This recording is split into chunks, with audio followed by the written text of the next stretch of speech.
বাংলায় হবে না আওয়ামী লীগের ঠিকানা ওই আমার ভাই কবর আল্লাহু আকবার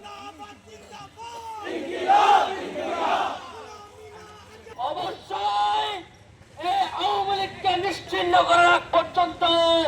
আমাদের সংগ্রাম চলছে। সকল ছাত্র জনতাকে এই জুলাইয়ের চেতনায় আবার জাগ্রত হয়ে রাজপথে নেমে আসার জন্য